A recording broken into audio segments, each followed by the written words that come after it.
Mummy का TV थोड़ा कम कर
Namaskar.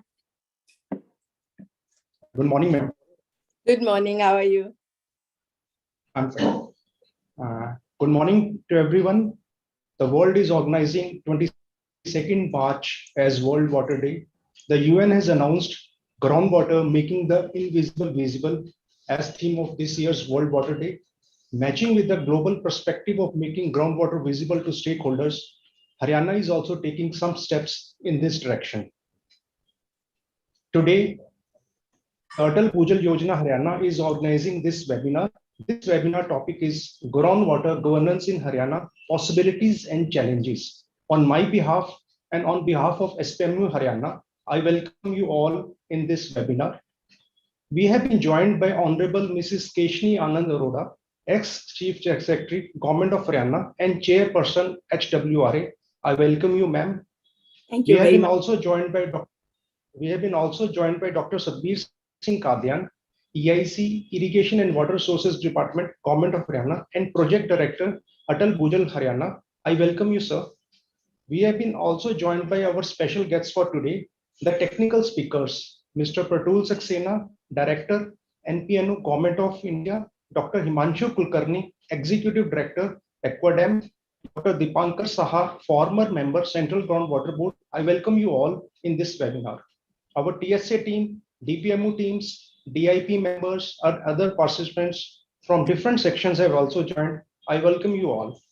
Through this webinar, we will be trying to understand from our distinguished guests about the potential challenges, probable possibilities, and institutional risks in the context of Haryana to achieve the global goal of sustainable development. Again, all again, and at the end, I just want to say a few words. A different live in the future. A drop of water is living for good, threatened by pollution and heat. Humanity exploits nature's resources beyond regeneration. A bird driven fell dead, thirsty on the fields. With this, I request Mr. Pratik, IC expert, to take up agenda ahead. Thank you all. Thank you very much, sir. Good morning, ladies and gentlemen. I take this opportunity to set the context for today's webinar and set the skeleton for the discussion ahead that we are on way forward during this webinar. It is for the first time in the history of the contemporary water governance that groundwater is taking the central stage. UN Water vouching for it on the World Water Day is a testimony of the same. It is an established fact that globally water economy is heavily dependent on groundwater. At the same time, it is also known that groundwater resources are depleting drastically. Undoubtedly, India is at the epicenter in both the cases. The pioneers in the water governance domain agrees that groundwater is a common pool resource. That implies that it can only be managed through collective action, or in other words, only through the equitable participation of all stakeholders. Sustainable groundwater governance can be attended. If we wish to manage the common pool resource through collective action, then it is a bare minimum to know the resource in its all horizons. And that takes us to this year's World Water Day theme, that is making the invisible visible. At a local level, the pattern in groundwater availability, its utility, its extraction, its variations, and its quality should be known and known to all. And that defines the Atal Bhujal Yojana, a decentralized effort for participatory groundwater management in India. In the past 2 decades, India has covered an essential journey to make groundwater visible to all. That includes the National Aquifer Mapping and Management Program, that is NACUM of Central Groundwater Board, also disclosing periodic groundwater information in the public domain through WRIS VARIS, and also INGRESS, that is India Groundwater Resource Estimation System. The civil societies and non-government organizations had also made some significant efforts to attend the endeavor. One of them was the PGWM Consortium. that is participatory groundwater management consortium anchored by Argyam Foundation in collaboration with Aquadam, People Science Institute, Vasan Hyderabad, and ACT Bhuj. The PGWM consortium had practiced the principle of participatory groundwater management on the ground and created successful pilots across the country. Accumulation of these government and non-government organization efforts significantly contributed to the framing of Atal Bhujal Yojana, what we are leading and implementing across the country in the 7 states at this moment. As Mr. Jain mentioned, today's webinar is focused on groundwater governance in Haryana with contours within the contours of possibilities and challenges. Most of the Haryana lies over the alluvial aquifers, and that brings a factor of novelty in the prominent groundwater trajectory that we are riding over. Alluvial aquifers are significantly different from any other aquifer typology.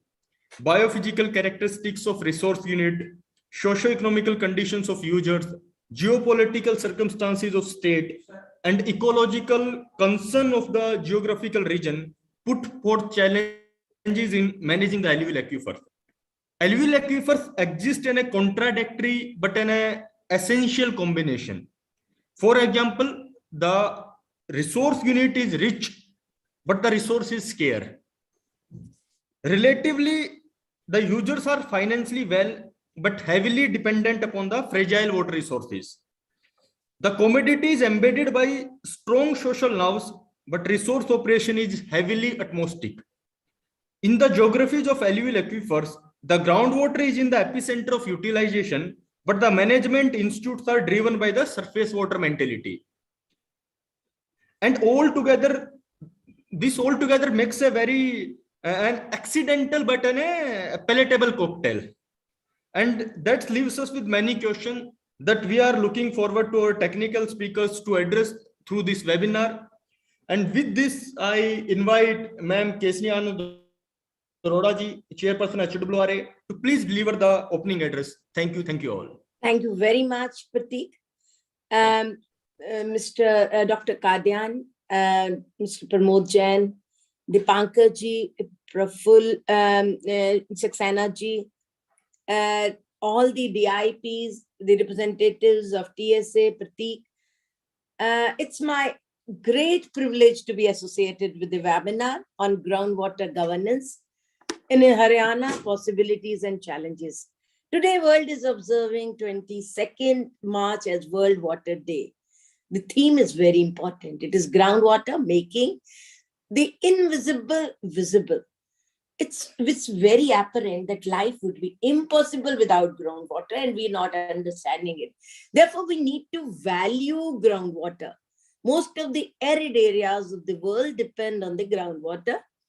And due to climate change, now rainfall pattern has become so erratic and skewed that is affecting the groundwater further. In fact, we require immediate action. And I think we need to make it very clear that it is an emergency.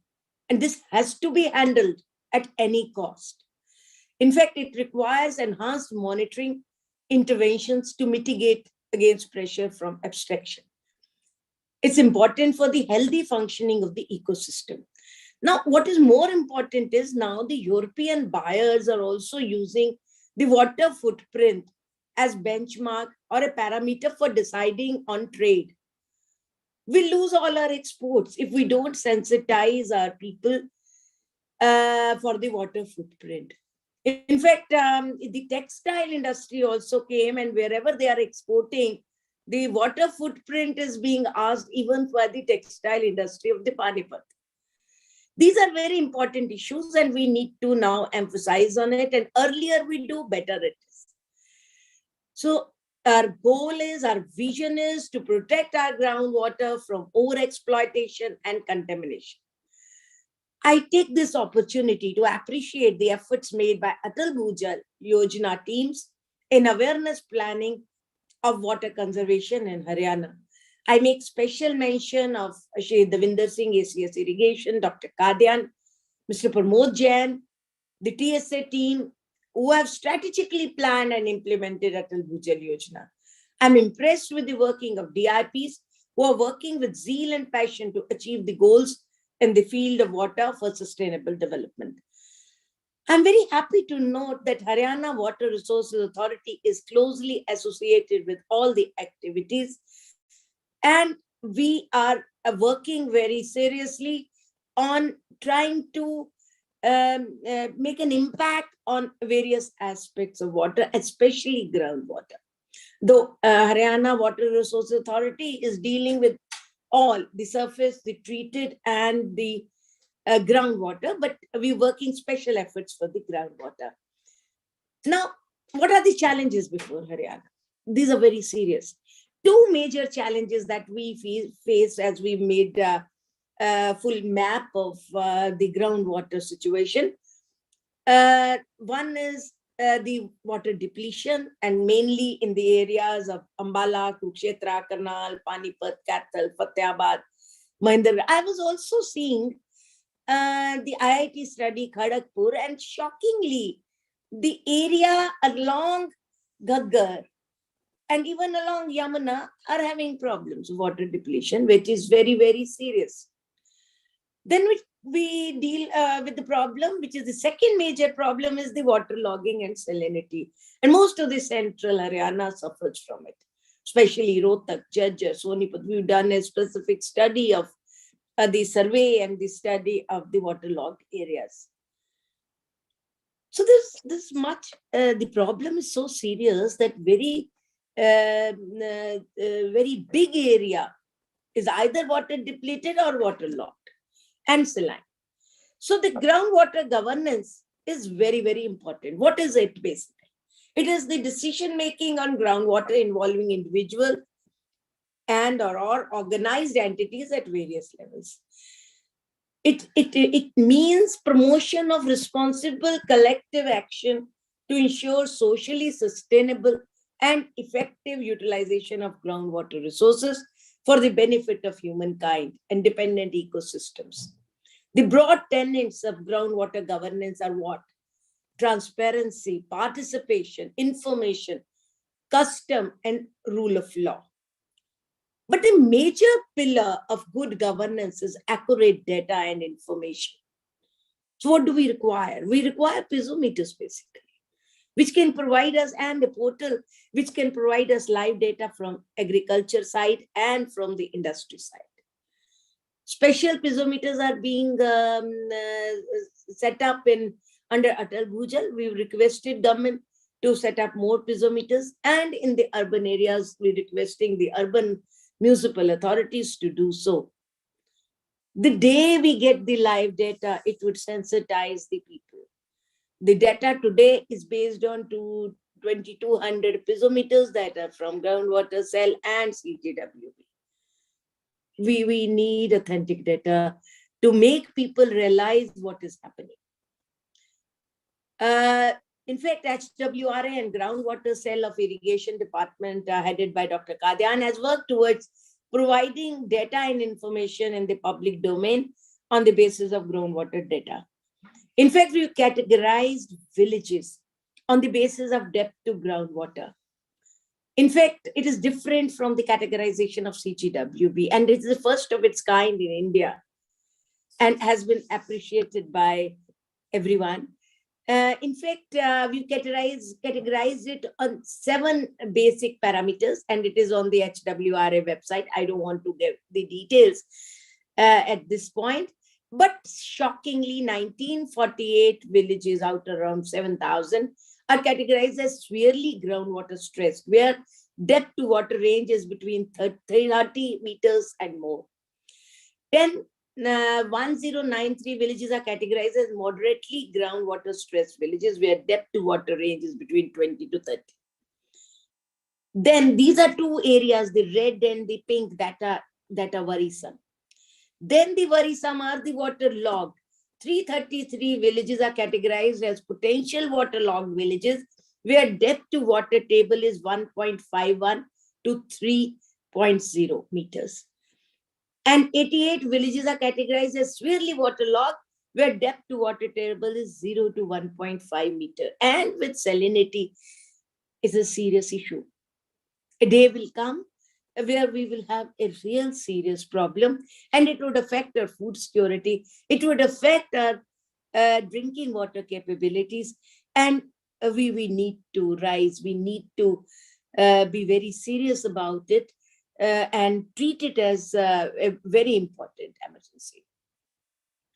The second part of the governance would be the decision making on management of groundwater on the basis of groundwater and aquifer data.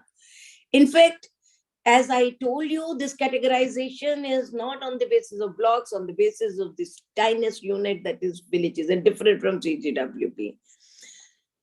So the decision making, it is meant for policies. It is meant for focusing attention. Considering the financial constraints every government has, we need to concentrate on where to focus. And it has to be on the basis of groundwater and aquifer data. The relationship between groundwater extraction and recharge depends on aquifers which are tapped by wells, tubewells, and borewells. The fundamental basis for good groundwater management is clear understanding of aquifers. And we need to systematically work on this relationship. There's a need for decision support system with emphasis on holistic approach rather than ad hoc decision-making and implementation. Multidisciplinary studies supported by reliable data on aquifer system and aquifer-based community-centric groundwater management are needed. We have to identify area where surface water can replace groundwater. I really congratulate Irrigation Department and HSVP for planning, the surface water for the Panipat industry. And in fact, already the pondage was available and it was not being used. And they have now started with the intervention of CPS and Dr. Kadian and Mr. Joshi. Now the Panipat industry is using surface water to that extent and avoiding the groundwater. These are very important interventions. Similarly, in the districts of Kurukshetra, Karnal, Kathar, even surface water is available and they are not using it, and they're using groundwater.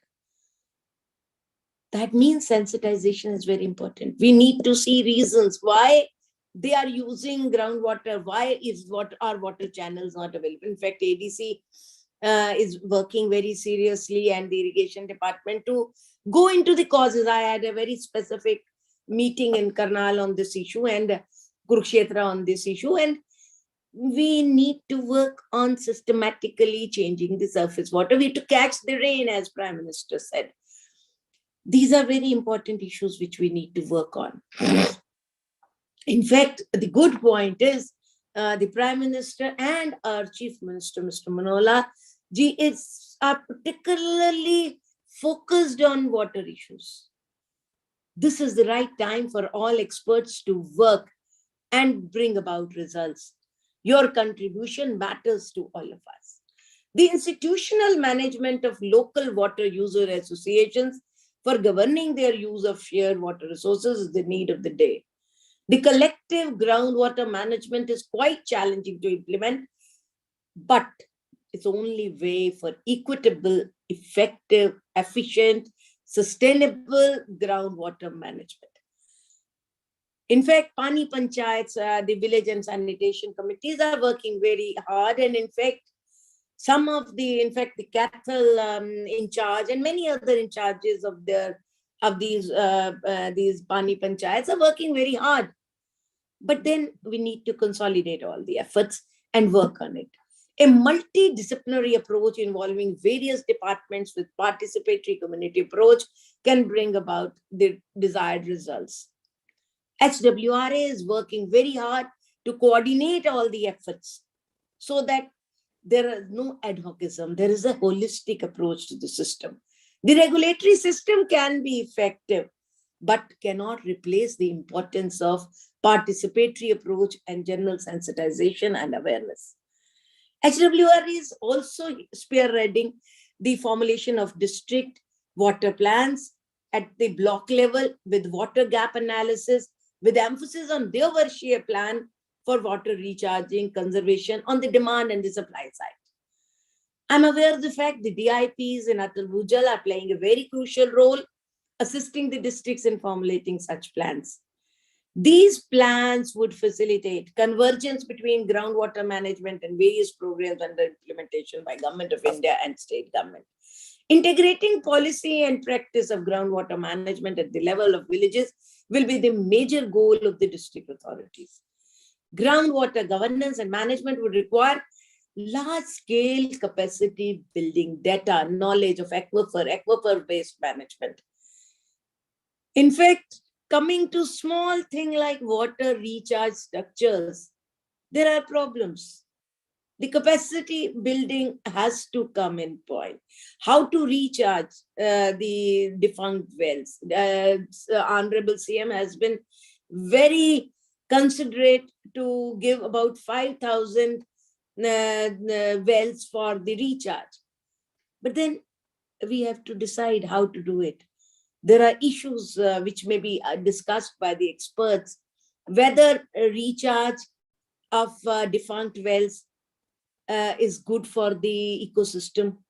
Will that lead to some problems in areas? Then why not identify areas where there's not a problem? So these are issues where we would need experts to intervene.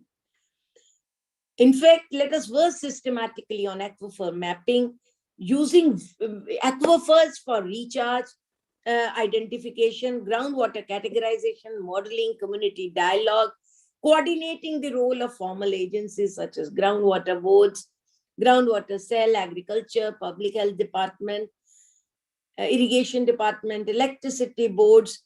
Let us promote, protect, mitigate contamination of groundwater sources, where we have to involve the environment department along with good conservation and recharge practices. The strategies for groundwater depleted areas and those of waterlogged are different. The major strategies for groundwater depletion are micro irrigation, water recharge, diversion of water guzzling crops to low water consuming crops, with schemes such as Meri Pani, Meri Virasat, rooftop rainwater harvesting, recharge through defunct wells as proposed in the budget this year. The option of artificial recharge as a mitigation strategy should be guided by geomorphic setting, which is easier to map and is strongly linked to subsurface stratigraphy as demonstrated by a study by IIT Kharagpur. In areas where agriculture is the most significant causal factor for the severe groundwater losses, reducing irrigation water demand must be a high priority in these areas. Today, it was a great news that CSSRI has come up with a pilot where you can use micro irrigation for paddy crop, which will save water. Let us use more pilots. Let's practice more and ensure either we change from paddy to other crops, or we ensure that the water usage is reduced. Water use efficiency is very, very important in these areas. Efforts towards demand supply and supply side has to be coordinated. The major strategies for waterlogging areas are subsurface drainage, micro irrigation, salt tolerant crops, afforestation, fisheries, a conjunctive use of fresh and saline water, restricting flood irrigation. There's a need to plan conjunctive management of surface and groundwater and address water energy nexus in developing groundwater governance in respect to tackling what Shah has said, groundwater anarchy. In fact, if land is different to every individual, the water cannot come, the water usage, the water right cannot come along with the land right. Let water be common pool to be managed and strategically used. Since groundwater is a common pool resource, regulation, resource allocation, decision making at every level is important. It requires participation that enables the integration of democratic principles of representation, transparency, and accountability at every level of governance. Gandhiji rightly said, The earth, the air, the land, and the water are not an inheritance from our forefathers, but a loan from our children. So we have to hand over to them, at least as was handed over to us. Thank you very much. Thanks to the Atal Bhujal team, Dr. Kadian, to Irrigation Department, Pratik, and all others for giving me this opportunity. And thank you for listening to me. So great of you. Thank you very much. Let us save water. That's more important. Thank you very much. Thank you, ma'am. Thank you very much for this very well argued, very well articulated, and very much descriptive note on, like, in your opening address. That definitely set a very right tone for the today's webinar. And with this, now we will move to our technical speakers. And there is a slight change in the earlier, like, mentioned, or the earlier, like, noticed sequencing and our agenda. Now Dr. Dipankar Shah will go first. So before Dr. Shah will start, I will just give a very quick brief about Dr. Shah.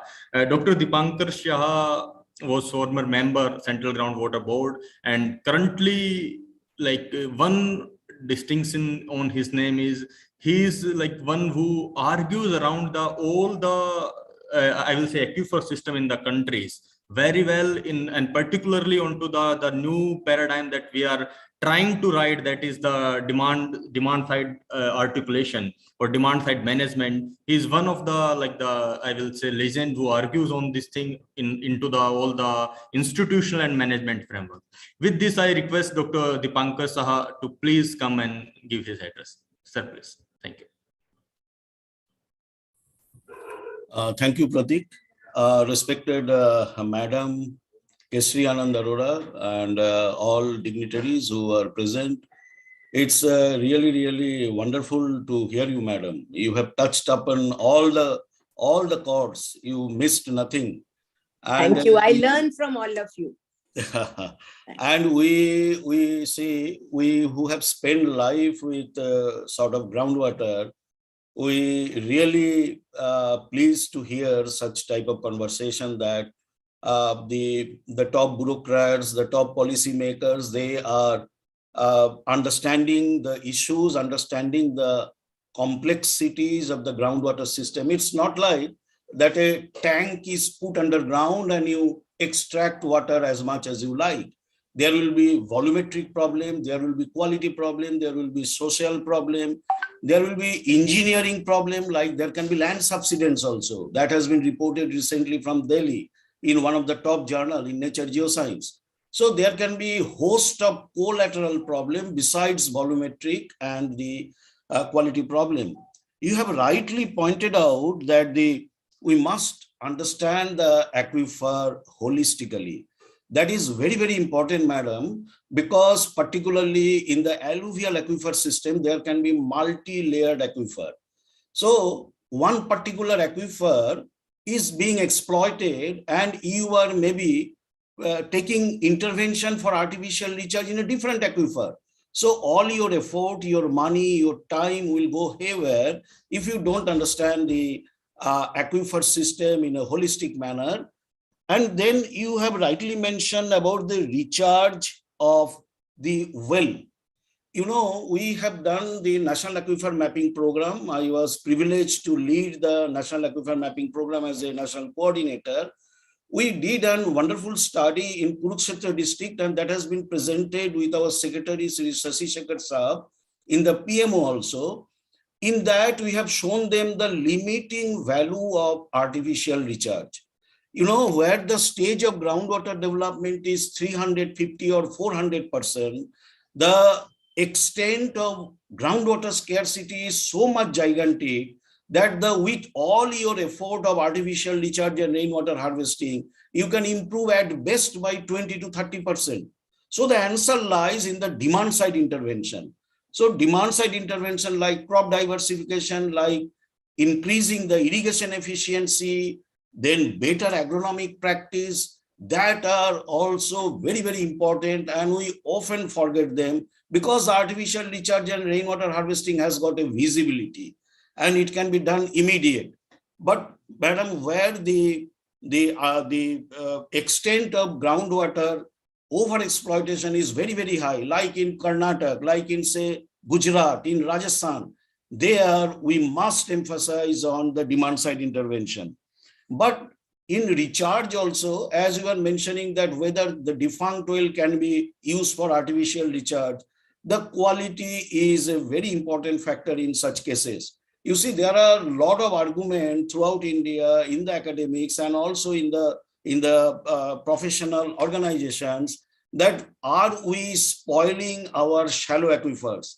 The shallow aquifers are lifeline of India, particularly when we consider the rural water supply. The shallow aquifers are lifeline of India.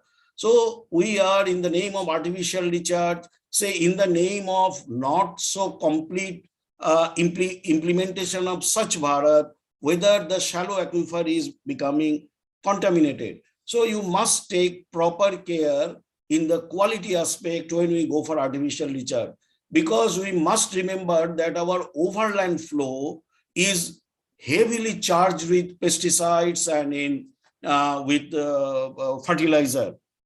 So, Madam, now today, to all the distinguished gathering, I would like to place a small study that we have taken up in the Haryana state. Since Central Groundwater Board is doing the groundwater resource assessment since long, but the overexploitation of Haryana, Punjab, Western Uttar Pradesh and adjoining Punjab of Pakistan was highlighted internationally really in 2009 when a paper by Rodel came into the Nature with the application of the GRACE satellite, microgravity satellite. They identified that the most severe groundwater stressed area lies in this part of India. This Haryana, Punjab, Western Uttar Pradesh and adjoining Pakistan, adjoining Punjab in Pakistan. Then there was a flurry of research and a lot of researches, academic researches, professional activities, report writing that is going on. And if you see from 2004 to 2020, in 2004, 48% of the blocks in Haryana were overexploited. 2009, it rose to 59% of the blocks. 2011, 61% of the blocks. 2013, 54%. 2017, 61%. 2020, 60%. So the stage of groundwater development, though it is increasing marginally, and I will show you that there is some sign of improvement after 2017, but the overexploited blocks are not reverting back to semi-critical or safe. That is a really challenging work, because the extent of overexploitation is so acute. It is not that the overexploitation is only 110%. It is somewhere in 200%, 250, 300, 350%. So it's a really challenge. But at the same time, I would say that the situation is not that gloomy. There are some good signs that is coming up, even in the state of Haryana and Punjab and Western Uttar Pradesh, with the government intervention and the academia and the researchers. They must know that government interventions are not always futile. It is also working. So a small study that has been taken up in the rice growing area covering the 9 districts. They are Ambala, Jamunanagar, Kurukshetra, Kaithal, Karnal, Jind, Panipat, Sonipat and Fatehabad. They are contiguous districts in the northern part of Haryana, predominantly paddy cultivation, and whoever works with groundwater overexploitation, they blame paddy, that because it is a water guzzling crop, it takes a lot of water. So paddy is the responsible for groundwater overexploitation. And a wonderful act that has been enacted by government of Haryana as well as government of Punjab is Haryana Preservation of Subsoil Water Act 2009. So the intention of this study was to see to what extent the act is working effectively, whether there is any improvement or say the same situation is going on and the overexploitation is aggravating. We all know that as per the act, the nursery cannot be made before May 10 and the transplantation cannot be made before say June, middle of June. The idea of the act is to align the paddy cultivation which many people consider that the main reason for groundwater overexploitation with the monsoon season. So align the paddy cultivation with the monsoon season so that the huge groundwater pumping that occurs before the monsoon arrives for nursery primarily, that reduces and the raging groundwater overexploitation is tamed. Now, if you see the data between 2004-5 and 2018-19, the paddy cultivated area in those 9 districts has increased from 1.275 million hectare to 1.498 million hectare, and a steady increase. And the groundwater for under groundwater irrigation in 2005-2006, it was 63%. In 2018-19, it increases to 69% in all the 9 districts as a whole. But in certain districts, couple of districts, the groundwater contribution for irrigation is more than 90%. Now, all the 9 districts are overexploited. The stage of groundwater development is more than 100%. And the stage of groundwater development has increased steadily when you consider all the 9 districts as a whole. So, but the range of increase in the stage of groundwater development is most severe in Kurukshetra district. In 2004, it was 166%, and in 2020, it is whooping 246%. So there is a significant increase. And if you see the extraction for irrigation between 2004 and 2013, there is a steady increase for extraction of irrigation. But after 2013, interestingly, there is a decline in extraction for irrigation, particularly in the assessment year of 2017 and 2020. So I mean to say there is an increase of extraction for irrigation between 2004 to 2013. And interestingly, after that, there is a decline. To understand how the Act is working, because it has been implemented in 2009-10, started implementing. So we have analyzed in detail the water level data of 59 wells from 2005 to 2019. The idea is to see how the water level behaved before the Act and how the water level behaved after the implementation of the Act. So the water level were analyzed in 2 domains. One is spatial analysis, one is time domain analysis. Spatial analysis means how the depth to water levels are behaving, and time domain analysis is how the water levels are behaving with time before 2009-10 and after 2009-10. So if we come to the spatial analysis, it is interesting to note that less than 10 meter below groundwater zone, those areas have decreased. And 10 to 20 meter below groundwater, below surface, water level zone, that also has been decreased. So in a nutshell, the shallow water level zone has decreased. And on the contrary, the deeper water level zones in those 9 districts has increased significantly. Like 20 to 30 meter zone, that has increased, and 30 to 40 meter zone has increased significantly during the period of 2005 and 2019. It has increased from 74 square kilometer to 2,807 square kilometer. But when we are coming to the time domain water level analysis, which gives a more accurate insight on what is happening in the aquifers, how the nuts and bolts in the aquifer system is responding to the groundwater extraction and groundwater recharge, the time domain analysis of water level is the best, particularly if you have a reasonably long-term water level data. And very interestingly, it has been found that out of the all wells, post enactment of the Act, that after 2010, 68% were wells who have not shown any improvement, neither in the pre-monsoon trend nor in the post-monsoon trend. But in 32% of the wells, there is an improvement in a sense that the decline of the water level is continuing, but the rate of decline has reduced.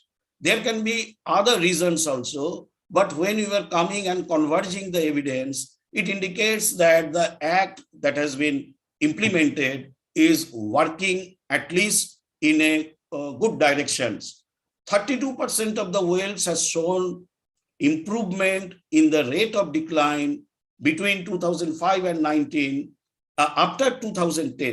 I repeat, after 2010, and 6 wells, there is a revert in the decline. I mean, the wells which previously used to show decline in water level, now they are showing rise in water level, either in the pre-monsoon, but predominantly in the post-monsoon season.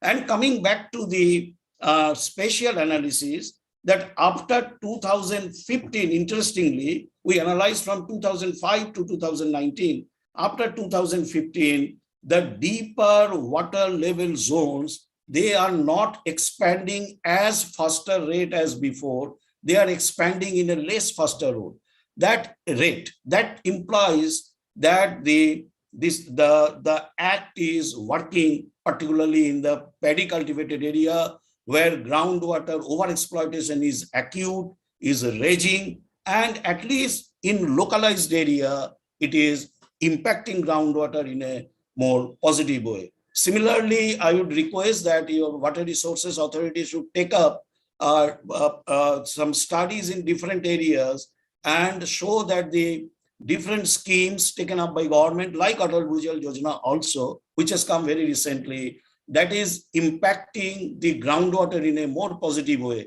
You know, the most of the studies that come up showing the very gloomy situation, they are basically through the non-invasive technique, like the satellite data, like microgravity data. But our strength is that we have ground data, we have in situ data, and that data tells the real story. So in my opinion, the situation is improving in certain areas, and that should be highlighted so that the workforce who are working day and night to improve the situation in the state government, they also should be encouraged and some positive news comes. Thank you, madam. And thank you all for patient hearing. Thank you, Dr. Shah, for your address. You aptly picked up something that was very essential in contemporary times, and that is certainly the rise and then dealing with all the regulation mechanism. And one of them, regulation mechanism, certainly was the Haryana's preservation of subsoil water act 2009. And certainly what embedded from that was the rights to policy that you have discussed and deliberated in detail, and how it's impacting in the positive side. Just adding on to where you tried to end up, with the more rigorous on-field data, we can have more monitoring and more we can come up to the analysis and the situation. Under the Atal Bhujal Yojana, in the area or the region you mentioned, particularly the Kaithal, particularly the Kurukshetra, in all these areas, piezometers will be established in each GP, and then all the nuances and all the I will say the trends will be more visible in that terms, and that will help what you argued or what you suggested in there. So with this, thank you, Dr. Saha, for delivering your talk. Now we have our next speaker. I now request Sri Pratul Saxena ji to please come and address his talk. Just in a bit about the Pratul Saxena ji is at present is director, National Program Management Unit, Atal Bhujal Yojana. So in a way or other, he is leading us all in a direction that we are all willing to be or enduring to be for the sustainable groundwater governance. And what we are discussing, he's sort of giving some direction to that program at all the states that we are working. Prior to the being a part of the Atal Bhujal Yojana, Mr. Pratul Saxena ji was with the Central Groundwater Board. So with this, now I request you, Mr. Pratul Saxena ji, please, sir, please. Thank you, Pratik, and good morning to all. It is indeed my privilege and honor to be associated with such distinguished participants in this platform, for giving me a chance to be an expert for giving this talk. So the World Water Day, which is being celebrated since 1993, it focuses on the importance of fresh water and tries to give an enhanced emphasis on raising awareness to around 2.2 billion people who are living without access to safe drinking water. Theme for this year's World Water Day is groundwater, making the invisible visible. As we all know, talking in context of Haryana, around 3 million hectare area is being irrigated through canals. The intensity of canal irrigation is not uniform throughout the state due to skewed distribution of canal water in different commands. This has led to over-dependence on groundwater, with the result that the stage of groundwater extraction in Haryana is around 135%. Out of the 141 assessment units, which in the case of Haryana are blocks, around 85 or 60% are categorized as overexploited, 12 or 8.5% as critical, 14 units, which correspond to 10% as semi-critical, and around 30 units are categorized as safe. Haryana has a unique problem. So while in some areas the groundwater levels are going down, in certain areas there is situation of water logging. Plus, there is also the issue of groundwater contamination, like salinity, fluoride, iron, chloride, and nitrate in a large number of districts of Haryana. Further, higher temperatures and more extreme, less predictable weather conditions are projected to affect the availability and distribution of rainfall, snow melt, river flows, and groundwater.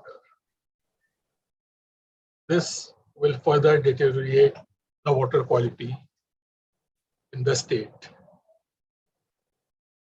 So the challenges before Haryana are how to maintain its agricultural production and provide safe drinking water to population in the context of depleting groundwater levels, resources, and climate change. So for an institutional perspective, a number of initiatives have been taken by the state government, prominent among them being a ban on early sowing of paddy, constitution of Haryana Water Resources Authority, which has brought about policies of zero liquid discharge and using treated water, wastewater for irrigation and industrial purposes. Haryana has also reconstituted its Command Area Development Authority as Micro Irrigation Command Area Development Authority for renewed emphasis on micro irrigation. They have also launched Mera Pani Meri Virasat, a scheme for crop diversification. However, one thing which urgently needs to be done is the strengthening of the groundwater cell of Haryana. You cannot have governance until you have professionals to give you technical advice. As Prateek has mentioned, I am looking after Atal Bhujal Yojana. So let me talk something about Atal Bhujal Yojana also. So over the last 3 decades, as we all know, rapid expansion in the use of groundwater, primarily for irrigation, has contributed significantly to its agricultural production and overall economic development. This has also resulted in India being the largest groundwater extractor in the world. So sustainable groundwater management aimed at ensuring sufficient groundwater for the future is essential to mitigate such adverse impacts. Decline in the storage and availability of groundwater is likely to adversely affect all sectors of the economy. So with time, government and policymakers have recognized the potential of community-led groundwater management and the need to institutionalize such initiatives through convergence of government schemes with emphasis on demand-side management and behavioral change for ensuring long-term sustainability of groundwater in the country. Atal Bhujal Yojana is a major step in this direction. Present scheme encourages community engagement and inculcates behavioral changes for judicious groundwater management at Gram Panchayat level.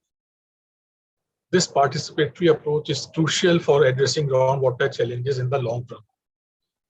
In fact, this is the first scheme of its kind, which involves community-based planning, monitoring, sharing and use of groundwater data, capacity building of all stakeholders to demystify the complex science of groundwater, community-led groundwater management through a combination of demand-side and supply-side management measures. This scheme is also designed to facilitate sustainable groundwater management by operationalizing a results-oriented approach. This is done through incentivizes behavioral change in the planning, design, and implementation of groundwater-related investments and interventions. Strengthening the institutional and information framework will be a key feature in sustainable groundwater management. Developing a strong base on the extent of the challenges and criticality in addressing them as part of this scheme will pave the way for more reforms in the long run. As under the guidance and leadership of the project coordinators, yes sir, and Dr. Kadian, Haryana has taken great strides for effective implementation of Atal Jal. From a slow start, the institutional framework is in place, the DIPs are on the ground, procurement activities are progressing, water security plans have been prepared, and from what has been shared on social media platforms, information, education, and communication strategy on the ground is clearly working, with Pani Panchayats and community meetings being held across the length and breadth of the state. So, apart from the message of sustainable groundwater management, if the message of improvement in livelihood is also sent across, I think the acceptability of the scheme will be even more. So I would just like to conclude by saying that groundwater is invisible, but its impact is visible everywhere. As climate change gets worse, groundwater will become more and more crucial. We need to work together to sustainably manage this precious resource. Groundwater may be out of sight, but it must not be out of mind. Thank you.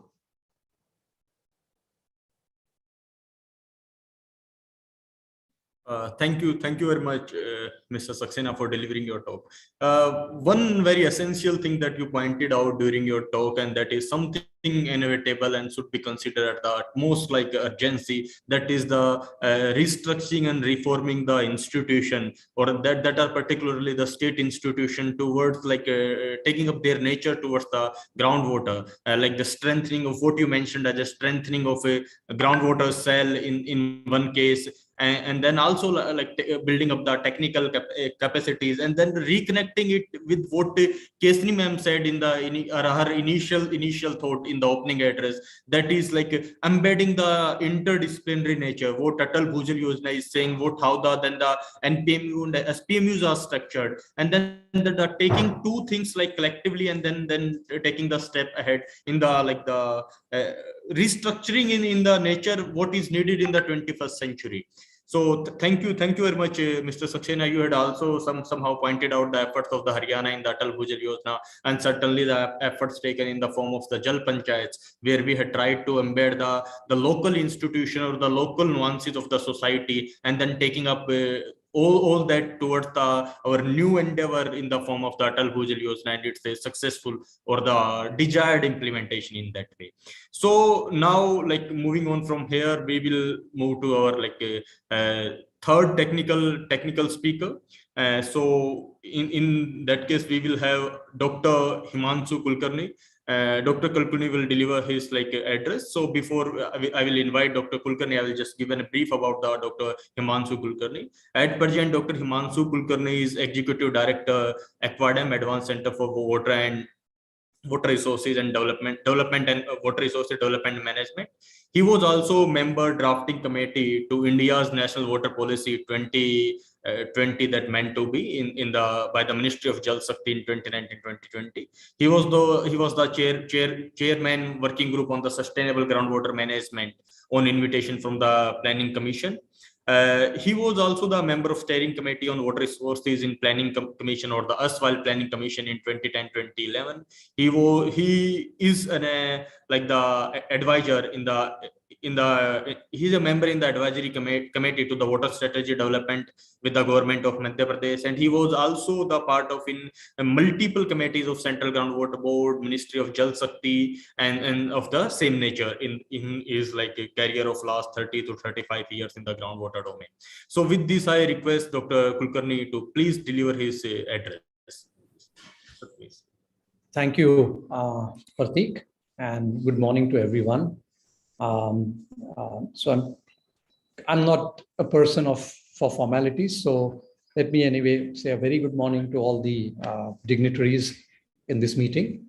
And I would like to straight away jump into my presentation. First of all, apologies. I must, on the lighter side, mention that in the last 40 years, today is really my day in the sun. And by I don't mean individually, but a subject that I have loved, a subject that I have cared for, and a subject that I have fought for to come into the limelight. I know today, for example, the subject itself, the subject of groundwater, is in the limelight for both positive and negative reasons. And having said that, I want to look at it more positively. And therefore, I thought I'll sort of share with you a few slides, which are nothing but a reflection of thoughts, ideas, suggestions, steps forward in the future. Let me just share my screen and see if it works. Okay, there you go. I will need to.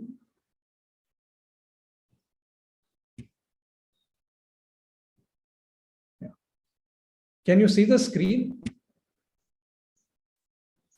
Pratik? Yes, sir. Yes, sir. Okay. So I'll just put it in the slideshow mode. Please. There you go. Anyway, and Pratik, I must say that I don't deserve all that you said about me. I think the only introduction I can give about myself is I am still a field hydrogeologist. I work in the field for about 100, 150 days a year. And I hope and I would pray on this particular day that the Almighty gives me enough energy and wherewithal to continue doing that more than anything else. So on that note, I thought I'd just quickly talk a little bit about groundwater management and governance, status, challenges, and possible steps ahead. Let me also say that this with a lot of conviction that for me, Atal Bhujal Yojana is one of the most seminal programs in the world, well thought out. And I don't think there is any other national program of this magnitude anywhere in the world. I would say a little late in the coming, but der se, lekin durust. Particularly on Atal Bhujal Yojana in Haryana, I have a lot of hopes. And I think with all the sort of challenges, the hurdles that come forth, together we'll be able to conquer and develop something which will be several steps ahead on where we are at the moment on groundwater in India. This is an introduction to the organization that I lead, which I founded about 28 years ago. We work in one of the most hydrogeologically diverse settings in the world. Our entire work is based on partnerships and collaboration, and we work in bringing aquifers and communities as close as possible to each other. And I think that is, to me, one of the core objectives of the Atal Bhujal Yojana. I thought I'd just straight away show you what I have in mind in terms of the key areas for the solution space, because I'm going to talk a little more about challenges in the next few slides. So I think it's important to very, very strongly build up on the concept of managed aquifer recharge. And I think this includes both conservation at large scales and strategic rainwater harvesting. The second important aspect is how are we going to co-manage agriculture, energy, and groundwater. And I think the co-management of agriculture, energy, and groundwater actually holds the key in making programs like the Atal Bhujal Yojana successful. It's important for us to integrate urban groundwater management. I remember a very interesting conversation I had a couple of months ago with Srimati Kesni Anand about her concern on urban groundwater management, because programs like Atal Bhujal Yojana essentially target the rural space. And I think it's important to bring in the context of urban groundwater management to the larger paradigm of groundwater governance in India. Spring shed management, particularly in the hilly and mountainous areas. I just delivered a keynote on the importance of aquifers in the Hindu Kush Himalayan region. And I think it's extremely important for us to think about the revival of springs, not just in the mountains, but for instance, in even urban spaces where springs are a completely neglected aspect of water management. Bringing in decentralized regulation, social norms, incentive, formal regulation, how do you link these together? The issue of command areas in terms of conjunctive management of surface water and groundwater. And this is something that is, even as I talk, it's a point of discussion for many of our work areas under Atal Bhujal Yojana in Haryana. At a smaller scale, the context of watersheds and groundwater. And at a larger scale, how do we bring in the integration of aquifers at river basin scales? And the last 2 points for me are equally important. I think the science of groundwater must go beyond the very, very restrictive frontiers of putting in sources, wells, drilling wells, the technology of all of that, and move on to also embrace newer areas, because I believe the science of groundwater is important even in issues such as adapting to natural disasters. We've just completed a rapid study in the state of Maharashtra on the hydrogeological significance in landslides, especially, there were thousands of landslides this year in Maharashtra. So, landslides, floods, and droughts. And especially with regard to quality, how do we bring in recycle, reuse, reduce, and also recharge when we think of groundwater? So I spent some time on the solution space. Let me tell you why I think this solution space has become important. Groundwater usage in India goes back thousands of years. If you look at the history of Dholavira, it's about 4,500 years. And in various parts of the country, you can actually find evidences of this usage. Traditional systems of groundwater sourcing, access, and distribution can be dated to at least 2,000 to 3,000 years. And whether it's the Rehed or the Chadas in Rajasthan or the moat in Maharashtra, I remember a conversation I was having in a village in Haryana just a couple of months back. And I brought up this issue, and the gentleman, the oldest gentleman in the village, suddenly got so energized when I brought this up and said, wo zamana tha. And I think there is a lesson for us here. And I'll actually tell you a little bit about this lesson as we go along. So the legacy of groundwater until the 19th century, now from say the last 2,000 to 3,000 years until the 19th century, was essentially centered around natural sources like springs or access through rehets. So access was essentially widespread, but from shallow community sources. Dug wells, springs, the canards and karezes of sort of Central Asia or the Middle East, the rehet itself, for me, is a symbol of this access. Extraction was usually human and animal traction.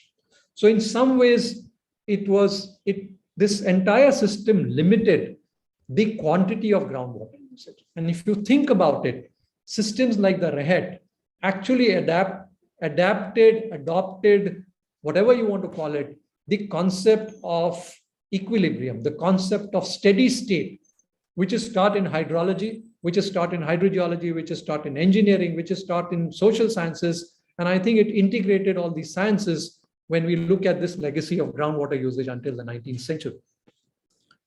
Groundwater in India has, to me, been a revolution. And I think increasingly it is revealing itself now, because I believe a lot of contribution to the food and water security in the country, for a growing country and growing in all senses of the word, has been the backbone has been groundwater. I have found the uses of groundwater in some of the most unexpected places, some of the most places with extreme climatic conditions. And the story goes on. So despite the fact that we have a large number of sources of groundwater, whether it's the 40 to 50 odd million wells, whether it's springs in the mountains, is often hidden behind the larger veneer of seen water.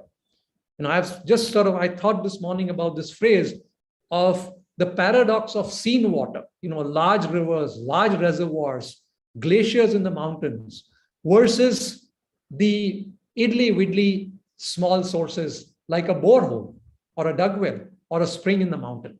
And I think this is a paradox that continues to haunt us when we look at sources. Of course, the other paradox which has come to the fore is that of dependency and vulnerability. 37% of districts show groundwater extraction in the overexploited or critical categories, according to the latest assessment. The latest assessment that I had access to was 2017. Nonetheless, I think it's a worrying number. So high dependence, high vulnerability.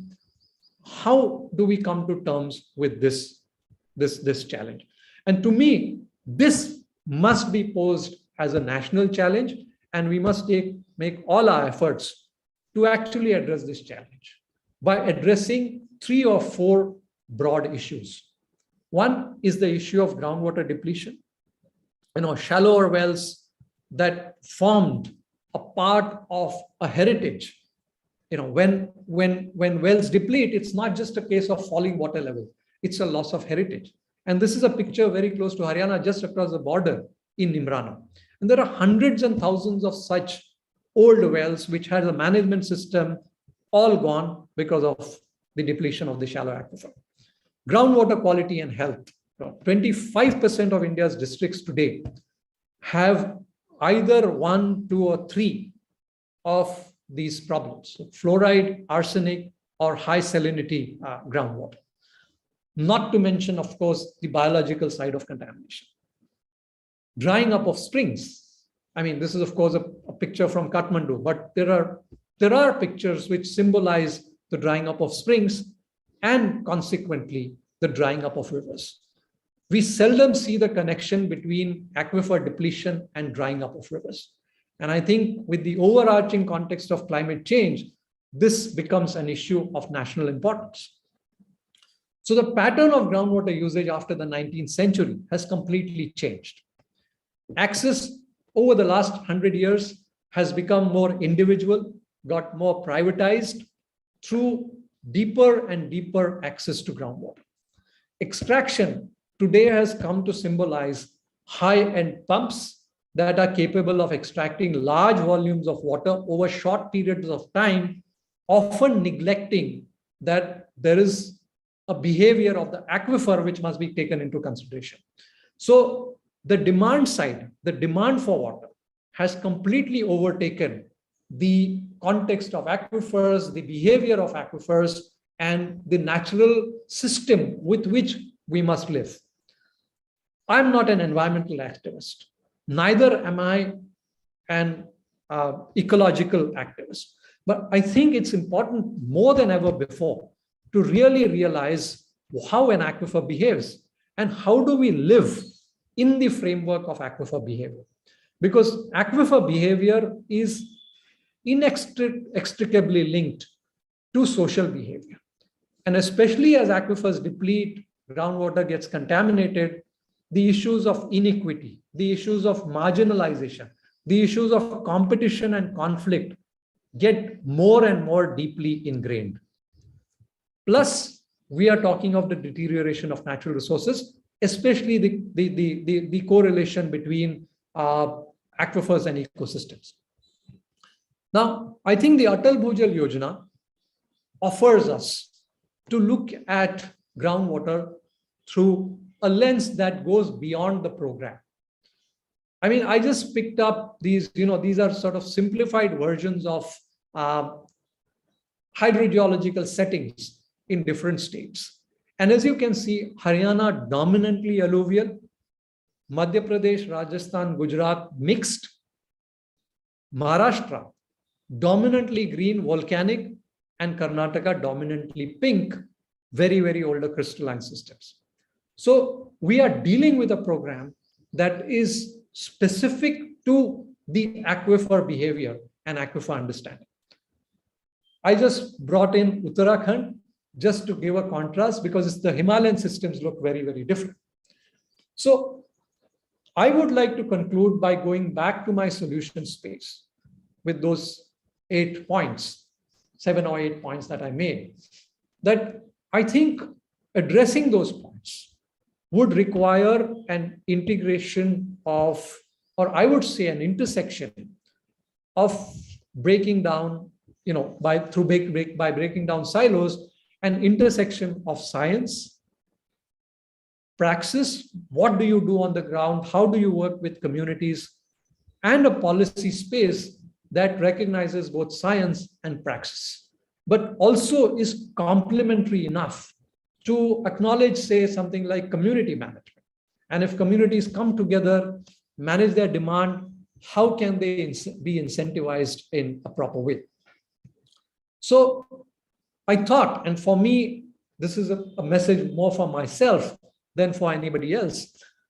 I think we must arrive at the context of good groundwater governance. And good groundwater governance is impossible without a reflection on 5 Ps. Principles, especially values and norms around aquifers as common pool resources. Human behavior in terms of managing groundwater is extremely important. So how do you deal with people? How do you deal with human behavior? How do you address tensions, competition, and conflict? By bringing in processes that are participatory, collaborative, and that lead to more cooperative efforts through community decisions and collective action. Practices that embody community decision and collective action must be incentivized. And I think that is where science, praxis, and policy must come together. And policies must, I believe, we must look at policies that help in securing and sustaining good practices and moving away from a classical command and control approach. So with that positive note, and I strongly believe that Atal Jal, especially Atal Jal in Haryana, will try to embody this entire concept of groundwater management, integrated groundwater management and governance as a step forward on this very auspicious day of the World Water Day, but the auspicious day of groundwater. Like I said, my place in the sun for the last 40 years. Thank you again for inviting me. And as long as I'm active, I hope to work with as many people as possible, as many governments as possible, as many organizations as possible to make this dream come true in the next few years. Thank you so very much. Thank you very much, Dr. Kulkarni, for giving this fantastic lecture, or I will say largely in thoughts to the participants that are like joined us from the field, from the department, from the institutional galleries and everywhere. I just pick up the one thing that you said, like apart from the long talk you said, that certainly wasn't great. That is the 5 Ps, and that could be a driving sort of I will say the indicator for us as a state while we are implementing in a state level program, and that are certainly the principles, then the people, process, practice, and the policies. So that somehow like the summarize in a nutshell how the capsuled things for the groundwater governance should go ahead, like encompassing all these 5. And as you said, that certainly the Atal Jal and Atal Jal Haryana will see will certainly make some necessary changes or the desired changes. I will just add one more thing to that, and that usually the news stream or the mainstream groundwater like advocate always like somehow that is buried under their thoughts and the process. That is, it is the first time we are trying out something in the alluvial aquifers, and if it succeed in the Haryana, it will be a lesson for the neighboring state in the country, then for the neighboring countries, and it will be for globally, because certainly for the alluvial aquifers, such sort of the ideas in the PGWM everything yet not implemented to this scale. So thank you once again, Dr. Kulkarni, for giving this talk. Now we will take up a few questions or the few of the thoughts that we had gathered through. In the comment section, we have like somehow get the 2 very important thoughts. One is from our Gurgaon team, and they are suggesting, Dr. Kulkarni, may I request you to please stop your screens here. I'll just do that. 1 second. Thank you very much. So one thought that I'll stop. Yeah, it stopped. Yeah. One thought that we received from our Gurgaon team that are working there, that is like, can we go for the decentralized community-led rainwater rooftop harvesting system where we can encapsulate 5-10 houses and then doing the rainwater harvesting? That is certainly a very essential idea. That is a good thought, food for thought for us in the SPMU and as an Atal Jal. Second thought came from the Kurukshetra, and that came in a way, can we again allow or the legalize the 90 days the paddy cropping that was banned in the Haryana and Punjab few years ago. So apart from this, like in the process, because our DIPs are our foot soldiers, and they are implementing Atal Bhujal Yojana in the states. So in the process of last few weeks, we had gathered few ideas or the thoughts or their questions from them, and now we are posing it to our technical speakers. So Dr. Dipankar Shah, it is for you.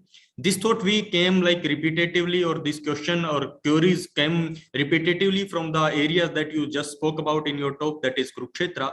And their question is, in the half of the year, all the land are waterlogged, and at the same time, their aquifers are depleted. So how, like during the implementation, while we are planning an implementation, how we should like intervene, or like how we should look at the dual program of water logging at the one time, and the water depletion or the depleted aquifer at the same time. So Dr. Dipankar Shah, this is for you. If you will please like address this question. This is from our Kurukshetra team.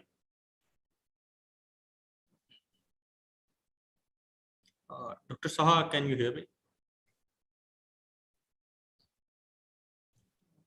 Oh, Dipankar is on mute, I think. Yeah.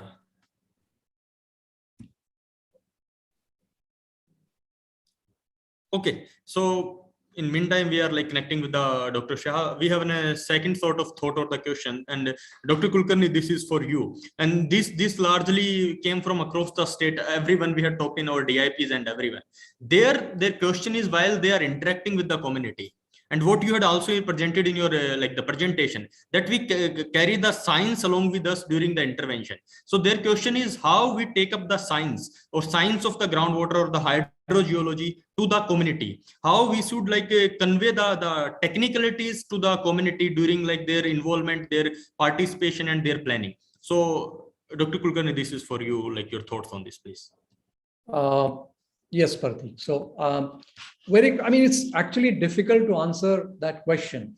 But if I reflect on our own experience at Aquadam, I think first and foremost, if the community is involved in collecting the science, I think one of the big mistakes we make always is we put science in silos and we say that, okay, there's an expert organization that does the science and the results of that science must be communicated with the community.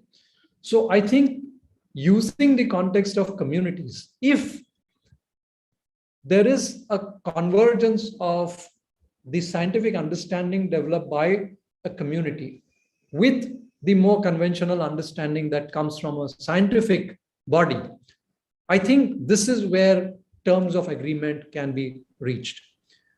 One of the problems with science, and it's not just about the science of groundwater, it's a problem with all sciences across the world, is the mystification of the science itself. So I think communication is a lot about demystification. Communication is a lot about trust. And if, for example, the community is involved in local mapping of aquifers, which is in complementarity to what we have as aquifer mapping data, I think this will actually provide a pathway for way forward. My second point is about the agents of change. So in the Atal Bhujal Yojana, I believe the agents of change are the DIPs.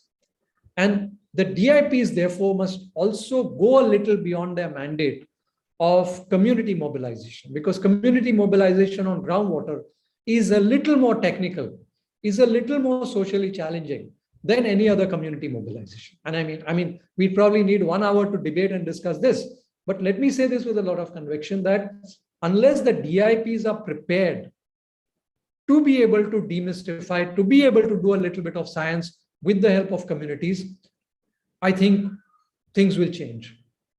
A last point which just struck me is this process is not easy.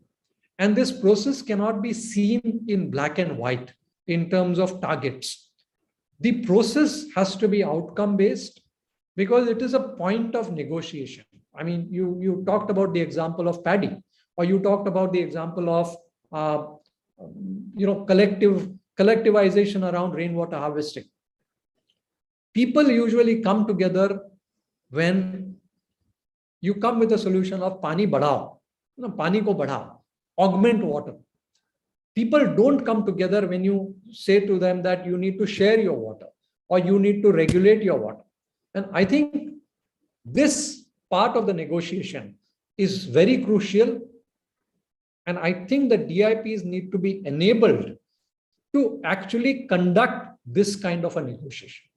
Maybe you won't achieve the final goal, but you at least get to some kind of a golden mean through this negotiation. So I think with that, I'll stop. I hope I've tried to address at least a bit of your part of your question. Yeah, thank you, Dr. Kulkarni, for giving a thought to it. So we are again joined by Dr. Dipankar Shah. Dr. Shah, for the benefit of you and for everyone, I will just repeat a question. So from our field team, we had from the Kurukshetra, we had received a thought or a query. Actually, you had also talked about the Kurukshetra and that region. So our DIP, they are our foot soldier in the field, and they had asked in the process of their implementation and planning, they are facing one very critical problem. That at the same time the region and the geography is waterlogged, and at the same time that area is also groundwater depleted or the aquifers are depleting. So how to see this duality of the problem or the dual nature of the problem, or in a way, or the dual circumstances in the same time, then how to go for the intervention considering this, please. Dr. Shah, you are on mute, please. Yeah. As I understand, what they are telling in Kurukshetra, they are getting water logging also and deep water level also. Are they getting in the same village? Because they are primarily targeting the village level water security plan.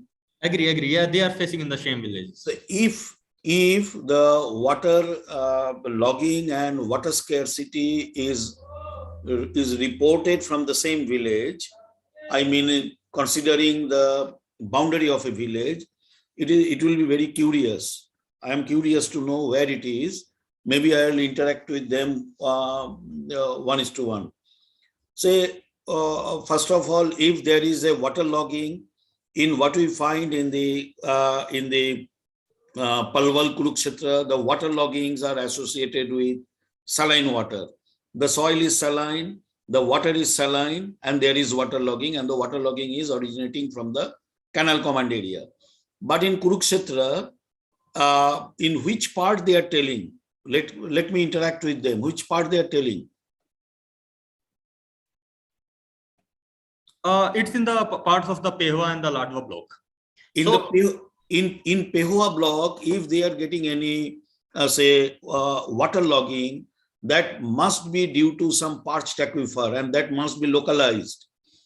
Okay, that must be a localized phenomena, because by and large, the entire Kurukshetra is highly overexploited.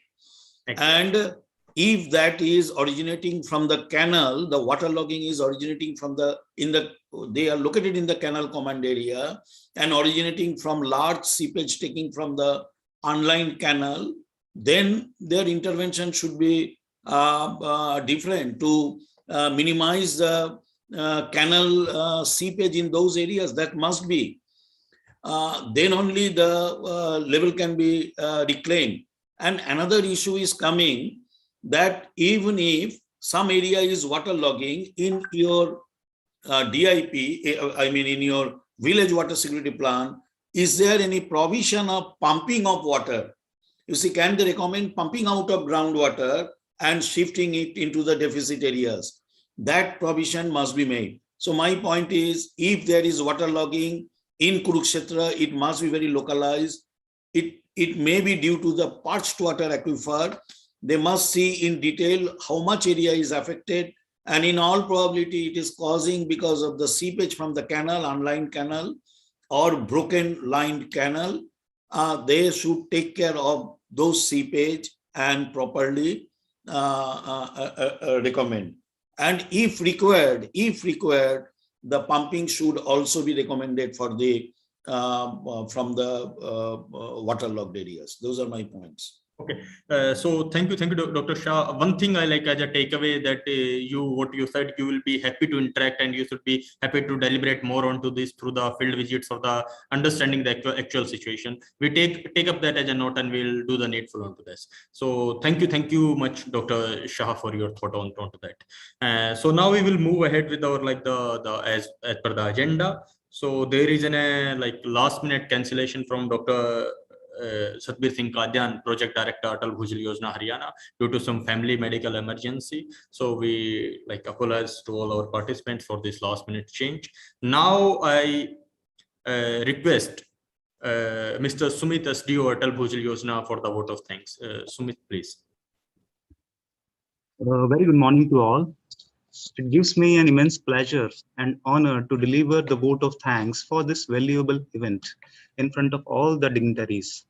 I would like to thank Mrs. Keshini Anand Arora, Chairperson HWRA, for delivering the opening address and setting the desired tone for the day.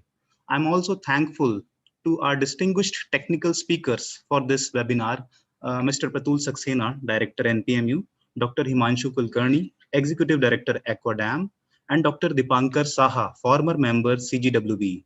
The technical sessions had explicitly spotlighted the potential challenges, the probable possibilities, the institutional perspective in context of Haryana to achieve the global goal of sustainable groundwater governance. Madam, sir, your thoughts were very inspiring and will surely make groundwater visible from being invisible in practice as well as in actions. I would also like to thank Shri Pramod Jain, Executive Engineer, entire TSA team, DPMU experts for making this event interactive and well organized. I'm also thankful to all the participants for sparing your valuable time and thoughts. Once again, thank you all for making this event a success. And here we close this event with the promise and hope of converting the valuable thoughts delivered here to results, and thereby making the next World Water Day 2023 even grander. Thank you.